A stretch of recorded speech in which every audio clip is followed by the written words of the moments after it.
आजच्या 80व्या स्वातंत्र्य दिनाच्या या ध्वजवंदन सोहळ्याचे प्रमुख पाहुणे आरोग्य सेनेच्या केंद्रीय समितीचे एक अत्यंत ज्येष्ठ सदस्य, आरोग्य सेनेचे एक खंदे आधार, SM जोशी सोशलिस्ट फाउंडेशनचे विश्वस्त आणि स्वतः एक अत्यंत नावाजलेले असलेले कामगार कायद्याचे विधिज्ञ असे ॲडव्होकेट संतोष म्हस्के. संतोष म्हस्क्यांचा सर्वोदयवादी चळवळीशी देखील खूप जवळचा संबंध राहिलेला आहे आणि नखशिकांत लोकशाही, समाजवाद आणि गांधीवाद ही दोन तत्त्व घेऊन ते आयुष्यभर जगत आलेले आहेत आणि त्यामुळं आज त्यांच्यासारखी व्यक्ती आपल्याला या कार्यक्रमाच्यासाठी प्रमुख पाहुणे म्हणून मिळणं आणि त्यांच्या हस्ते आपण ध्वजारोहण करणं ही गोष्ट मला खूप महत्त्वाची वाटते. आरोग्य सेनेतल्या सैनिकाला वेळ आली तेव्हा रस्त्यावर उतरायला सांगितलं. आपत्तीच्या वेळेला डोक्यावर औषधांची खोकी घेऊन डोंगरदऱ्या चढायला सांगितल्या आणि त्यावेळेला आरोग्य सेनेचा प्रत्येक पदाधिकारी आणि आरोग्य सेनेचा प्रमुख आणि सैनिक हे सारखेच राहिले आणि तीच परंपरा आजही आरोग्य सेनेमध्ये आहे. म्हणाल तर एका बाजूला एका नेतृत्वाखाली चाललेली संघटना आहे आणि म्हणाल तर आरोग्य सेनेचा प्रत्येक सैनिक हा नेता आहे. आणि चले जावच्या चळवळीच्या वेळेला महात्मा गांधींनी हाच नारा दिला होता, कारण सर्व नेत्यांना ब्रिटिशांनी पकडून तुरुंगामध्ये टाकलं होतं, करेंगे या मरेंगे. आणि तुम्हीच आता सर्वसामान्य माणसांनी ही चळवळ हातात घ्यायची आहे आणि ब्रिटिशांच्या साम्राज्यशाहीला उलथून पाडायचं आहे. आज 80व्या आपल्या स्वातंत्र्य दिनाच्या दिवशी मी आरोग्य सेनेच्या वतीने ही गोष्ट पुन्हा सांगू इच्छितो की आता पुन्हा आताचं असणारं सरकार हे घालवण्याची वेळ आलेली आहे. खरं तर मधल्या काही काळामध्ये जैनजींनी जे आंदोलन उभी केली आणि ज्या संख्येनं आणि ज्या पद्धतीनं देशातले तरुण आणि तरुणी हे रस्त्यावर उतरले, अत्यंत निर्धारानं ते सत्तेला भिडले. सत्तेला भिडण्यासाठी त्यांनी अहिंसक हत्यारं वापरली. त्यांनी हातामध्ये बंदूक घेतली नाही, त्यांनी हातामध्ये तलवार घेतली नाही, त्यांनी आपल्या हातामध्ये मोबाईल घेतले, इंस्टाग्राम घेतला, फेसबुक रील्स तयार केली आणि विनोदाचा हल्ला सत्तेवर केला. आणि गंमत बघा की जी सत्ता हुकुमशाही सत्ता आहे ही हलवूही शकत नाही, या सत्तेला खिंडारही पडू शकत नाही, अशी भावना गेल्या 10 वर्षामध्ये भारतीय जनतेमध्ये दृढ होत होती. त्यावेळेला या तरुण मुलांच्या फक्त विनोदानं हुकुमशहा हादरला. हुकुमशहाचं हे तंत्रच असतं की तो जनतेला सतत भीतीखाली ठेवू इच्छित असतो आणि ज्या वेळेला जनतेच्या मनातली ती हुकुमशहाबद्दलची भीती निघून जाते आणि त्या भीतीच्या जागी ती जनता जेव्हा हुकुमशहाकडे बघून हसायला लागते, त्याची थट्टा करायला लागते, तो हुकुमशहा हा विनोदाचा विषय बनतो, तेव्हा आपण ओळखायचं असतं की हुकुमशाहीला खिंडार पडलेलं आहे आणि पुढच्या काही दिवसामध्ये ही हुकुमशाही खाली येणार आहे. आपण जेव्हा आंदोलन केलं तेव्हा तुम्ही फार मोठ्या संख्येनं सगळेजण जमला होता. त्यावेळेला ही गोष्ट मी आवर्जून सांगितली होती की फक्त देशाच्या शिक्षण मंत्र्याचा राजीनामा घेऊन भागणार नाही, आपल्याला देशाच्या पंतप्रधानाचा आणि देशाच्या गृहमंत्र्याचा, जे 2 लोक हे सरकार चालवत आहेत खऱ्या अर्थानं, ज्या 2 लोकांनी या देशामध्ये सगळीकडे दहशतीचं वातावरण निर्माण करून ठेवलंय, ज्यानं विरोध केला, ज्यानं विरोधाचा आवाज उठवला, ज्यानं विरोधाचा एक सूर छेडला, त्या प्रत्येकाच्या पाठीमागं सर्व सरकारी यंत्रणा लावून त्यांचे आवाज बंद करण्याचे ज्यांनी प्रयत्न केले, ज्यांनी सर्व माध्यमं हातात घेतली, सर्व वाहिन्या हातामध्ये घेतल्या, ज्यांनी 2 उद्योगपतींच्या हातामध्ये या देशाची सर्व साधन संपत्ती, सामग्री जनतेच्या घामावर, जनतेच्या रक्तावर उभी राहिलेली सर्व सार्वजनिक मालमत्ता ही दोन उद्योगपतींच्या हातामध्ये देण्याचं षडयंत्र रचत पावलं पुढे टाकत गेले. आणि इथंच ते थांबले नाहीत, तर हे आंतरराष्ट्रीय संघटनांचे दलाल आहेत. मोसाद आणि CIA यांचे दलाल आहेत आणि यांनी उभे केलेली ही बुजगावणी आहेत. मला एक गोष्टीचा आनंद आहे की देशातल्या जनतेला निदान 1-2-3 दशकांनी का होईना खरा पप्पू कोण आहे हे कळून चुकलं. एक पप्पू त्यांनी दिल्लीमध्ये उभा केला होता आणि अचानक जनतेला लक्षात आलं की अरे ज्यांनी पप्पू उभा केला तो स्वतःच पप्पू आहे आणि तोच दिल्लीच्या सिंहासनावर बसलाय आणि आपण इतके दिवस त्या पप्पूलाच सम्राट म्हणून बसतोय. जनतेचे डोळे उघडलेले आहेत आणि जेव्हा जनतेचे डोळे उघडतात जनता सुरुवातीला हसते, पण त्याच डोळ्यातनं शंकराचा राग आणि आग बाहेर पडायला लागते आणि तो राग आणि ती आग ही सत्तेला खाक करून टाकत असते. हे घडणार आहे आणि हे घडवलं पाहिजे.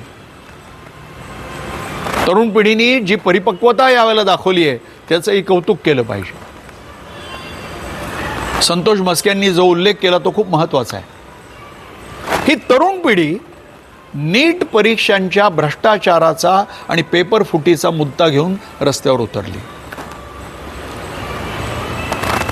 हा मुद्दा फक्त पेपर फुटीचा नव्हता किंवा एका भ्रष्टाचाराचा नव्हता. हा मुद्दा खऱ्या अर्थानं आपल्या देशाच्या शिक्षण व्यवस्थेच्या दारुण अवस्थेचा मुद्दा होता. आणि 40 वर्षापूर्वी आपले लोकनेते थोर समाजवादी आपलं श्रद्धेय स्थान असणारे भाई वैद्य सांगत होते की या देशाच्या पुढच्या निवडणुका या शिक्षणाच्या प्रश्नावर लढल्या गेल्या पाहिजेत. कारण या देशातल्या बहुजन समाजाला, तळागाळातल्या माणसाला, गोरिबाला, गोरगरिबाला जर तुम्ही शिक्षणापासून वंचित ठेवलं तर तो सत्तेमध्ये कधीच सहभागी खऱ्या अर्थानं होऊ शकत नाही, ना तो संपत्तीमध्ये सहभागी होऊ शकत. आणि या देशाची परंपरा कित्येक शतकांची ही देशातल्या बहुजनांना शिक्षणापासून, ज्ञानापासून वंचित करायची परंपरा आहे. डॉक्टर बाबासाहेब आंबेडकरांनी 80 वर्षापूर्वी या देशाला असं संविधान दिलं की ज्या संविधानानं या देशातल्या प्रत्येकाला त्याचा धर्म, त्याची जात, त्याचा पंथ, त्याची आर्थिक अवस्था न पाहता शिक्षण पोचेल असा अधिकार दिला होता. आणि दुर्दैवानं राज्यकर्ते हा अधिकार हिरावून घेत होते. आणि आत्ताच्या या राज्यकर्त्यांनी तर अतिशय पद्धतशीरपणे पुन्हा ज्ञानबंदी निर्माण होईल अशी वेगळ्या पद्धतीनं पावलं उचलायला सुरुवात केली. नवीन शिक्षण धोरण काय? नवीन शिक्षण धोरण, मी नेहमी हे गोष्ट सांगत आलेलो आहे की ही 21व्या शतकातली नवी जात व्यवस्था आहे की जे शिक्षण धोरण पुन्हा या देशामध्ये बहुजनांना जी ज्ञानबंदी घातली होती ती ज्ञानबंदी आणू इच्छित आहे, पण वेगळ्या मार्गानं, चोर पावलानं, पाठीमागच्या दारानं. आज हा मुद्दा ऐरणीवर आलाय. या तरुणांना मला आवाहन करायचं आहे की भाई वैद्यांनी देशाच्या संपूर्ण शिक्षण व्यवस्थेबद्दल जी मांडणी केली होती, त्या शिक्षण व्यवस्थेतल्या विषमतेबद्दल जी मांडणी केली होती, या शिक्षण व्यवस्थेमध्ये आमूलाग्र बदल कसे घडवायचे, परिवर्तन कसं घडवायचं आणि शिक्षणामध्ये सामाजिक न्याय कसा आणायचा याचा आराखडा देऊन ठेवला होता. तो आराखडा या तरुणांनी पाहणं गरजेचं आहे. खरं तर या तरुणांच्या तोंडामध्ये लोकशाही समाजवादाची भाषा नाही, पण ते जे जे करतायत तो लोकशाही समाजवाद आहे हे लक्षात घेतलं पाहिजे. ते लोकशाहीच्या आदराची भाषा करतायत, ते संविधानाच्या आदराची भाषा करतायत, ते शिक्षणामधला अन्याय आणि भ्रष्टाचार दूर करण्याची आणि शिक्षणामध्ये एक न्याय आणण्याची भाषा करतायत. ते या देशातल्या संपूर्ण राजकीय व्यवस्थेचे जे बरबटलेलं स्वरूप आहे, त्यास कुठलाही पक्ष उभा तुटतो, तुकडे होतात. काल आपण एका विशिष्ट विचारधारेवर निवडून दिलेले आपले नेते कुठल्याही क्षणी बॅगा घेतात, कोट्यवधी रुपये खिशामध्ये घालतात आणि थेट सत्ताधाऱ्यांच्या पायापाशी जाऊन पोचतायत. पक्षाचे पक्ष तोडले जात आहेत. त्यांना विरोधी पक्ष देशामध्ये ठेवायचाच नाही. आणि जर विरोधी पक्ष या देशामध्ये ठेवायचा नसेल तर राष्ट्रीय पातळीवरच्या पक्षांना हात लावण्याच्या आधी प्रादेशिक पक्ष संपवले पाहिजेत, हे त्यांना कळून चुकलं होतं. आणि म्हणून मी तर खरं तर राजकारणामध्ये गेले कित्येक दशके मांडणी करत आलेलो आहे की आपल्यासारख्या देशामध्ये प्रादेशिक पक्ष खरं तर नसून विशिष्ट राजकीय 3-4 विचारधारा असल्या पाहिजेत, ज्या राष्ट्रीय पातळीवर असल्या पाहिजेत. आज या देशामध्ये कुठल्या विचारधारा आहेत? आता सत्तेवर असणारी ब्राह्मण्यवादी आणि मनुवादी विचारधारा, जी अत्यंत घातक आहे, ज्या विचारधारेनं शेकडो वर्षे या देशाचं पूर्णपणे वाटोळं केलं होतं. या देशाला कधीही विज्ञान हातामध्ये घेऊन दिलं नाही. या देशातल्या बहुजनांना सर्व काही नाकारलं. त्यांना नुसतं त्यांनी शिक्षण नाकारलं नाही, त्यांचं जगणं नाकारलं. त्यांना गावकुसाबाहेर त्यांचे धिंडवडे काढले. ते आज सत्तेवर आहेत. दुसरी विचारधारा आहे ती काँग्रेसची विचारधारा आहे. पण दुर्दैवानं काँग्रेसची विचारधारा ही महात्मा गांधी, पंडित जवाहरलाल नेहरू यांच्या विचारधारेपासून बरीच दूर जात गेली. महात्मा गांधींनी मांडलेला विचार किंवा पंडित जवाहरलाल नेहरूंनी मांडलेली समाजवादाची मांडणी ही नंतरच्या काँग्रेस पक्षानं ज्या पद्धतीने स्वीकारायला पाहिजे होती त्या पद्धतीनं दुर्दैवानं स्वीकारली नाही. तो भांडवलशहांचा पक्ष बनत चालला होता. राहुल गांधींकडे बघून थोडी आशा वाटते की कदाचित हे चक्र विचारांचं ते चांगल्या दिशेनं फिरवतील. आणि तिसरी विचारधारा आहे ती डाव्या विचाराची आहे. डाव्या विचाराच्या विचारधारेला अनेक छटा आहेत. लोकशाही समाजवादापासून ते कम्युनिस्टांपर्यंतच्या अनेक छटा आहेत. पण तरी देखील हे सर्व डावे म्हणून म्हणले जातात. आणि जो जो डावा आहे तो नक्षलवादी आहे अशी मनुवाद्यांनी मांडणी केली आहे. कारण खऱ्या अर्थानं नक्षलवाद्यांचा पेक्षा मनुवाद्यांना धोका वाटला तो लोकशाही समाजवाद्यांचा.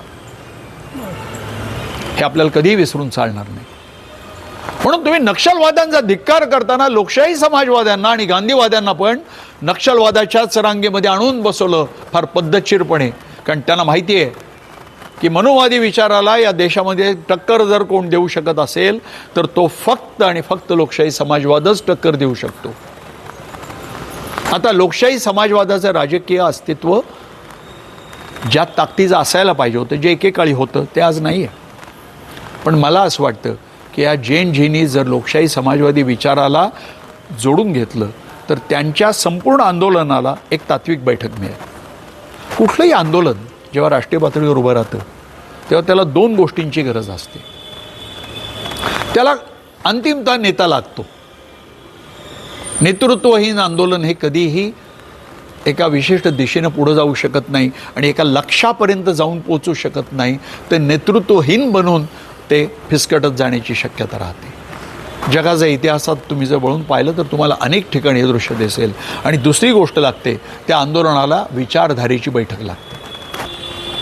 आता तरी एका सामूहिक नेतृत्वानं जैनजी वाटचाल करते.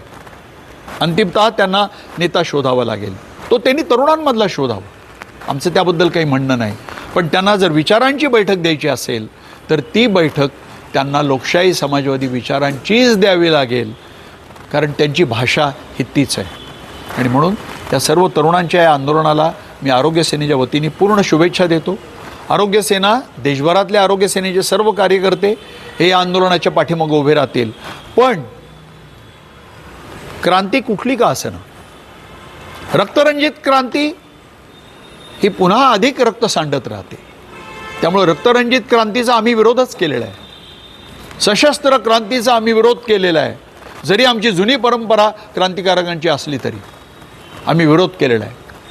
क्रांती ही शांततापूर्ण असली पाहिजे, ती अहिंसक असली पाहिजे, ते राजकीय सत्ता परिवर्तन असलं पाहिजे. पण हे सत्ता परिवर्तन करताना या देशाचा पुढचा आराखडा काय असणार आहे, या देशाची वाटचाल काय असणार आहे, शिक्षणाचं धोरण काय असणार आहे, आरोग्याचं धोरण काय असणार आहे, परराष्ट्राचं धोरण काय असणार आहे. अरे परराष्ट्र धोरण म्हणजे देशाच्या पंतप्रधानानं फक्त मिठ्या एवढ्याच पातळीवर आणून ठेवलं. म्हणजे त्यांच्या मिठीतनं सुटायची धडपड निर्णय राष्ट्राध्यक्ष करतायत आणि आपल्या देशाचा पंतप्रधान हळूच त्यांचा हात खेचून त्यांना मिठीमध्ये घट्ट ओढून घेतोय. एवढंच आपण पाहत गेलो.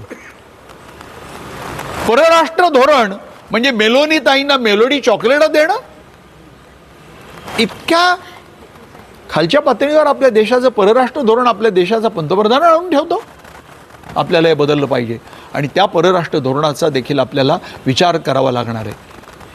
आपले सर्व शेजारी देश दुरावलेले आहेत. आज भारताचा कुठलाही शेजारी देश हा मित्र राहिलेला नाही आणि भारत हा फक्त आणि फक्त अमेरिकेतल्या भांडवलदारांच्या, झायोनिस्ट लॉबीच्या आणि मोसादच्या म्हणजेच इस्रायलच्या हातातलं बाहुलं बनलेलं आहे.